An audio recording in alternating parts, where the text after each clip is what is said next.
Okay, so we want to welcome you all out. We're going to talk about the update to the new person page that just was released less than 2 weeks ago. And it affects what we've been studying when we talked about memories just 2 weeks ago, because you'll see the memories page for the person page is totally different. And so FamilySearch is always trying to make things better by changing things. And I don't want to hear people complaining, oh, now I have to learn something new. I can't keep up with all this stuff. It's just too hard. I promise you, after you see what we've got today and you use it a little bit, you're going to love it. I have switched my FamilySearch account over so that I only see this new person page because I love it so much. And I hope that I can, show you that and help you to see that too. So let's see if we can get this to advance. There we go. So why a new person page? Well, for a year, FamilySearch has been working on this. I think they wanted to introduce a page that was not just genealogical, but would be grabbing to people's attention, that might appeal to younger people and things like that. So they've had a partial new person page for quite a while that we've been able to click on. They look pretty much like what you're seeing on the screen there. But within the last 2 weeks, they've developed an update to this page, and they've added links to a new details screen, a new source screen, a new memory screen, and a new ordinance screen, and melded these all into this person page. And so that's what we're going to cover tonight. So the about view is the view that we've been seeing for the last year if you've gone over and looked at your relative's new person page. And on this screen, they have some things that weren't on the traditional FamilySearch homepage for a person. There's things like a life summary up in the upper left corner on this one, a timeline over on the right side, which you've had, but you had to go looking for it. Here it shows. There are some activities down on the bottom that youth could do, or young older folks that like to have some fun. You can learn about the name meanings. There's even highlights from the story. They've got a few of the memories showing, but they don't just say there's memories. They also show you some so that you might be interested enough to click on them just to see. And also from sources, they have a few of the sources actually showing on the screen. Now, this is the way the about view has been. The change that occurred on that page is what's in the box there. They've made changes to all of these other traditional views that we've had on the person page. When you go to the person page now, there'll be a link up here that says, try out our new person page. And then if you're on the new person page, it'll say, go back to the old person page if you want to go back to the traditional view. So you can flop back and forth between the two. And they really would like your feedback on it. And so from the feedback that shows on that page, go ahead and let them know what you think. I've only found one thing on all these pages that I don't like. Everything else I think is wonderful. Okay, so what we're going to do is just kind of take you through the screens.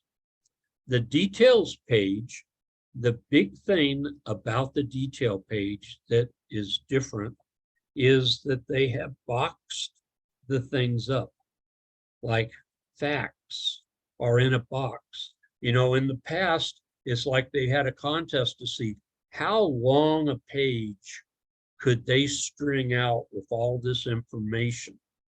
And that doesn't work real well if you've got like a tablet or something like that that you're trying to use to view, because you're forever scrolling to get down to things. They've kind of boxed things up for you to make them show up better. So the facts are in a simple little box. And then they've done a couple of little things that really help you know that there's something going on. Now, in this case, they have made gray highlights around the names of the contributors. They're pulling that out so that you will notice it, so that you might click on it. They're trying to help you to see that better. Okay, now the rest of their information, other information has always just been kind of a big long list again. This time they have broken it into 3 groups. You have one box that has just the alternate names. You have another box that will have the events, and a third box, which you don't quite see on the screen here, for the facts that come under other information. So they've tried to group them and box them so that they don't spread out so far and you don't have to dig around through them, because before they were just kind of jumbled together. And so I think this is a very good positive move. Now, when you get down to the family, at first glance, you probably say, oh, there's really nothing different here. But there are a couple of things that they've done. One is, this time they have highlighted the IDs, so they really show up. And you can tell somebody, you know, if you want to talk about IDs, have them look for the numbers and letters that are inside the gray circle, because they've highlighted it for you so it shows up better. The other change they made, I think it's a good change, is they moved add a spouse down below the existing spouse, where you would logically go to add another spouse, and also to add another set of parents down below where the parents are. Now they've kept the they've kept the add child for both sets of families right where it was before, and also add a child with an unknown mother right where it was before, extra spouse. And instead of having it up here, they put it down here. I think that's a good place for it. And the extra parents, instead of being up here, are now down here at the bottom. So it's just a little minor change. But I think the looks of the thing, it looks a lot nicer, it looks a lot sharper. And I really like seeing those ID numbers showing up well. Now at the bottom of the page, there is a little difference. There's a major change, which is really neat. It's called Other Relationships. And it says, click here to add other relationships. So we'll talk about what that is. First thing is, we're talking about connecting your person, in this case it's Catherine, no last name known, with somebody else for some different reasons than we usually have connected people. So if we click on add other relationship, we get the screen where we can physically put the other person in here to attach to Catherine. And then we can click on the little down arrow, drop down, and we can do these kinds of relationships that we've never been able to show before. Apprenticeship. When a person was apprenticed, they were apprenticed to a person. Well, you can actually connect the apprentice now with the trade person that they were apprenticed to if you want. The same thing with employment. If your person was employed with somebody, you can now connect them and show that as an employment relationship. You can connect the godparents to a child now. You've never been able to do that before. Household, I believe this means anybody that was living in the household that you don't know how they're related, but they're in that household. You can now connect them, say, to the head of the household. It's always possible they were a cousin and you just didn't know it. You can also connect the person to neighbors. So like if you're doing fan research, where you're trying to break a brick wall down by finding the person's fan club, which means family, associates, and neighbors. Well, you can start actually connecting that person in FamilySearch to these neighbors. You can also connect a person to a relative. You don't know how they're related, but you know they're related. So you can now connect them to any person that is a known relative. You just don't know how they're related. And also, one that will be very good for those that have slave ancestry, a slavery relationship. Well, that could either be the spouse, they never married, the person that was the father or the mother of their children, or it could be the slave to their master.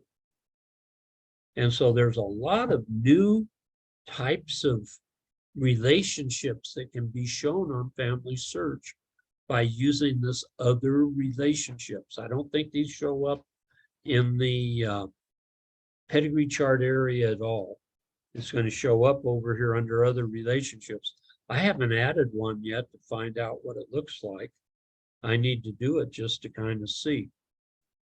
Now, the other thing that's down at the very bottom of that details page is the life sketch. This is probably the only complaint I have. I wish that was back up at the top, because putting it at the very bottom negates the value of it, because there'll be a lot of people that never go down the page that far.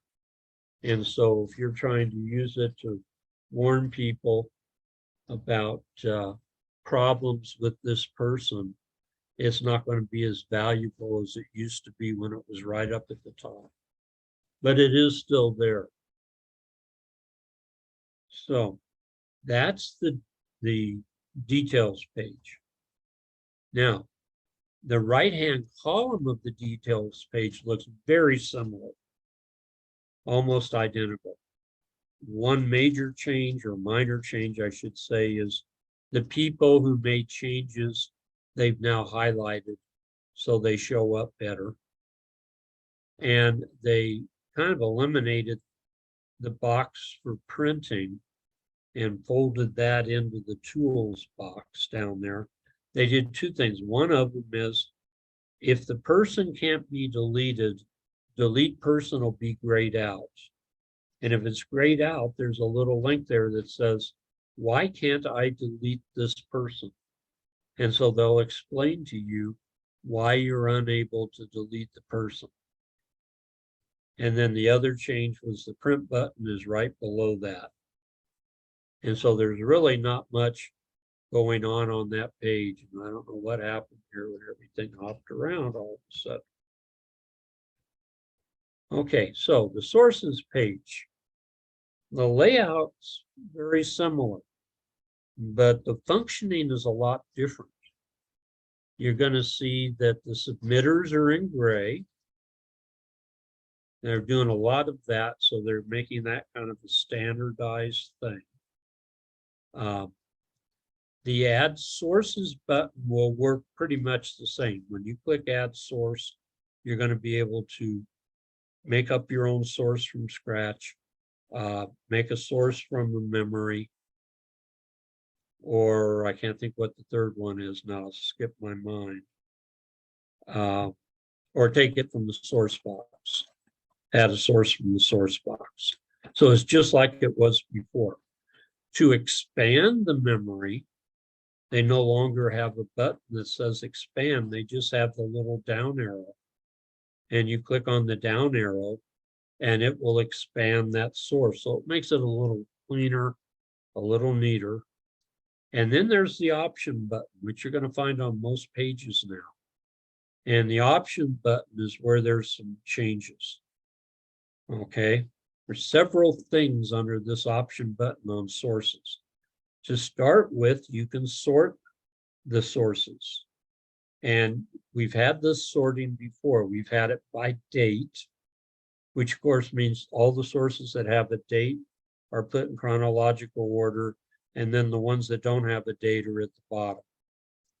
And we had the other option of a custom sort, where you could build it and put them together however you wanted. So those are still there. This is where you pick which kind of a sort you want, but they also have an ascending, descending button. So like if you've set it for dates, you can have the dates go from the most recent or the oldest to the most recent, or the most recent to the oldest. You can go up or down depending which way you want it to go. I don't think it will source. I don't have any. There's no way to custom ascend or descend the custom one. It only would work on the dates. Now, you notice source types, there's 3 types. There's FamilySearch sources, user created sources, and they've sorted out the memory sources. And you can click or unclick those boxes or those circles, whatever you want to call them, to show what you want to see. Like right now, I'm seeing all the sources for this person. It says there's 12 sources. If I hadn't, chopped the page off, you would see all 12 of them. If I wanted to just see the ones that users created, which means things that weren't from FamilySearch, I could unclick FamilySearch, unclick memory, and I could see just the user created ones. Or if I wanted to just see the ones that have a memory attached, I could unclick the other 2. And this will allow me to kind of sort through sources. If you have somebody, and I've got a couple of people with 100 or more sources, if that's the case, then sometimes it helps you to work with those sources if you sort them out a little bit. And then at the very bottom, you still have the ability to turn on or turn off unfinished attachments. These are the sources where you weren't able to attach everybody. Usually they're censuses or obituaries where people are named that aren't in the family. And so you can turn that feature off or turn it on. Now, one thing to remember with any of these option page things, where you have these options lists, once you set them, it stays that way on your computer. So like if I'm working on this person and I set the sources for just the ones attached to memories, and I go to somebody else and I go to that person's sources, the only ones I'm going to see are the ones attached to memories. I'm going to have to go back up here to options and change this back because it's not going to change. Okay. Then memories. And this is the whole reason we're doing this, is because you take one look at this, you can tell something has happened on this page. Now, the good news is, I think I have that on the bottom of the page. We'll get to it in a minute. First thing, let's just talk about, there are a couple of buttons. There's an add memories button. We'll talk about that in a second, how it works. And there's a filters button over on the other side. But as you look at this, you're noticing, wait a second, it used to be, we saw the photos, then below the photos were the documents, then the stories, and then the audio files. And it appears that everything's just jumbled together. And that's true. We're going to be using that filter to unjumble things. The one good thing is that your memories link up at the top of the page that takes you to your is not changed at all. The only change is over here on the new person page under memories. This is where they change things. I have a feeling down the road, if this goes over okay, we're going to find the gallery changed like this too. So we'll see what happens. Of course, the gallery is kind of like this anyway, because normally the gallery is just set for the most recent to the oldest in order. So they are kind of all mixed together. But on this page in the past, it wasn't. So let's see the changes here. We've got this add memories button. Now, if you don't even click on it, if you just mouse over it, you're going to get a message that says you can drag and drop files anywhere to upload them, literally anywhere to this page. There is no green circle with the, and you don't get told this unless you mouse over the add memories button, and it tells you just drag your image to wherever you want on this page and drop it, and it will add it. And literally that's what it means. Anywhere on that page is what you do. Just drop it and the image will be uploaded. Now, if you actually click on the add memories button, it's going to be a little bit different. It's going to ask you, are you trying to add an audio file or a story, which means a word processing story, or a file, which means an image, a picture. It could be a document or a photo, either way, but you have those three options: audio, story, or file.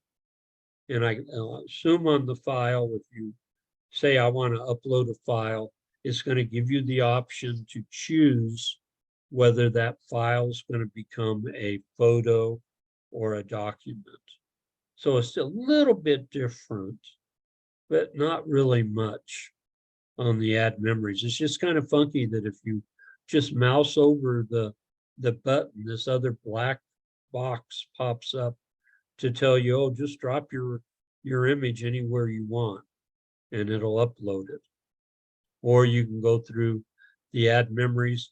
The thing that's nice about the add memories is it will give you the option to then go and choose your file from out of your computer, phone, or whatever, wherever you have it stored. So you don't have to go find it first and then bring it over here and drop it. You can just do a search through the file system to find what you're looking for. So that's the add memories button. And this is what it looks like: audio, story, or file. And you just choose the one that the thing is that you want to add. So it knows what it is you're adding, what kind of a thing it is you're adding. And since you're working from this person page, it's going to assume that that person is on that audio file, story, or just plain file. Now the filter up in the other corner, when you click on that, this is where you can kind of control that page. Since all this stuff is jumbled now, if you want to just see the photos, unclick stories, documents, and audio. If you want to just see the documents, then unclick photos, story, or photos, stories, not audio, and you'll get the documents. If you want the photos, unclick documents and click photos instead. You can also sort them within reason. The way we've always seen things was newest to oldest. So you could set it on newest added, and then you could change the sort to descending, and it would put the oldest one in first and the newest one last if you change it to descending. Okay, you can set them for chronological. Well, that works for all the memories that have a date. If you haven't dated the memories, they aren't going to sort. There'll be some that'll be set chronological, and you can change that from old to new or new to old. But the ones that don't have a date will just be at the bottom. You can set it for title. Right now, I've got it alphabetized by title. And then I can set it ascending to or descending. So I can start with the ones that start with an A or the ones that start with a Z. Decide depending on which one of the ascending descending choices I pick. I can show just the private ones if I happen to have it, or just the public ones. I don't see those being used an awful lot unless you're working on some living person and you want to see which ones you've set for private or public so that you can maybe make some changes. And then if you get everything so messed up, you can't figure out what you're doing, they've got reset filters and it'll put it back to what I think it shows right now. Just so that you know, if you get totally messed up and you're not sure. And you do have a search engine here where you can find memories, where you can put a date in or word. And if that word's in the title or description, I believe the description will work. You'll be able to pull it up. And I don't believe we actually had that before. So that's memories, and that is quite a bit different from the way we had it before. I think it's very workable as long as you learn to use the filter. That'll be the key thing.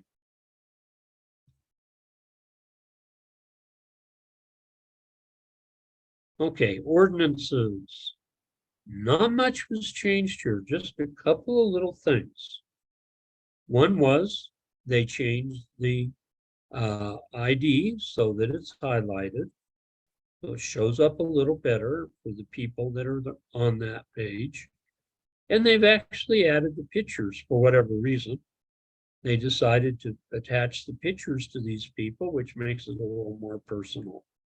But other than that, the rest of the memories or the rest of the ordinance page is just the same old page. There's not really a lot of difference there. Okay, now up in the upper right corner of the screen, and this is that little top bar across the top of the new page where Catherine's at. If there's collaboration, it's going to tell you how many collaborate things are there. In this case, Catherine has 3 items. There's a discussion and there's 2 notes. So there's a total of 3 things. So if I click on collaborate, the first thing that'll open up is discussions. And I see I can add a discussion and then I can see what was already there. Now, if I want to know what this is all about, the fact that it has a comment to it, I can then click on it and it will open it up. And it's talking about the wife's maiden name. It says proof needs to be shown that her maiden name was Hutchinson or something else. There seems to be several records for a John Walker marriage in England to all kinds of different people. And then there was a comment about that. The comment is that's absolutely correct. There's no factual evidence that Catherine was Hutchinson. Unfortunately, Walker isn't a rare name, but eventually we should be able to find the marriage of John Walker to a Catherine and the birth of at least their daughter, Sarah, who was born about 1626. Until this happens, her true surname will remain a mystery. And that's been a big problem. This is one of my ancestors. And everybody wants to give her the last name of Hutchinson, but that's not correct. So that was the discussion that was on there. There was also a couple of notes. And so if I click on notes, I get to see what those are, and I can add another note too. So they're trying to get this collaboration feature up a little more front and center on us so that we see it and maybe use it more. And so that's good. I wish they'd made it a little more spectacular, but it's there and it's up at the top of the page. So that's good. Okay, so in summary, there's quite a few changes, but most of them are just minor things. You'd be very wise, though, to go into FamilySearch and start using the new person page, because sooner or later, they're probably going to make this the only person page. And so you need to be familiar with it. So when that day comes, you can actually help people.